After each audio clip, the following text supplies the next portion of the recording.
This is Dutch Immigration in the 1800s by Anna de Braber and Katie Hoven for Econ ELA. This video will focus on the de Jong family, who well represent the population that left the Netherlands in the 1800s. The primary reason for leaving the Netherlands at this time was religious persecution, and the de Jongs were no exception in this. Konrad de Jong was a trained pastor who supported the Reformed Church in the Netherlands, which prevented his ordination. When, in fact, he sought official clergy status, he was thrown in jail by the ruling class of Calvinists at the time. This prompted him and his wife and children to join Hendrik Scholt, a rich Dutchman who planned to bring a community to America. The journey to America was physically rough for most immigrants at the time, as this was before most voting regulations occurred. However, it was also emotionally difficult to say goodbye to family. There was often an assumption that families who crossed the ocean would never be seen again. This was especially true for the wife of Konrad, Wilhelmina, whose father passed away shortly after she settled in the United States. Upon arriving in America, Hendrik Scholt and his company established themselves in the town of Pella, Iowa. The name of this town is a biblical reference, which is very fitting for the group of people who settled there. This town was formed strictly for the purpose of living out the teachings of the Reformed Church. Religion dominated every aspect of life, with clergymen being seen as town leaders who kept track of important events such as births, deaths, and marriages.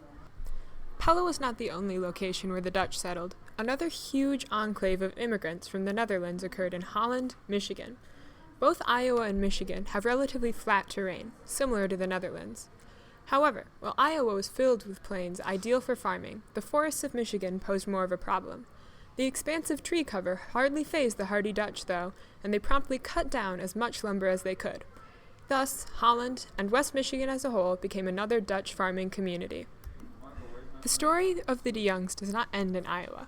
It follows our story over to Holland, Michigan, where the great-great-grandson of Konrad, Carl de Jong, attended Hope College for studies in divinity.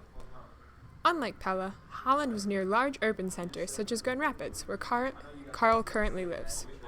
This prompted Holland to be much more prominent and fierce in preserving its heritage. The result was a major tourist center that showcases Dutch history. A tulip time festival takes place every spring, accompanied by attractions such as tulip fields and windmills. Traditional wooden shoes are sold side by side with modern elephant ears.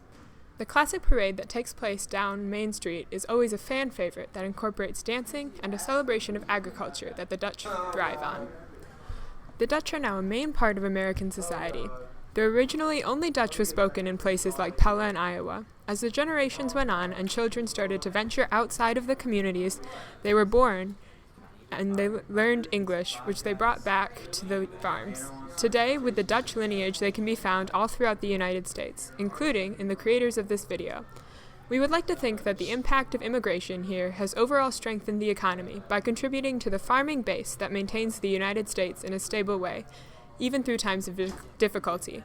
The knowledge and wealth that people like Hendrik Scholt brought with them positively influenced those around him, which has rippled into the United States today. Thank you for watching our video, and have a great day.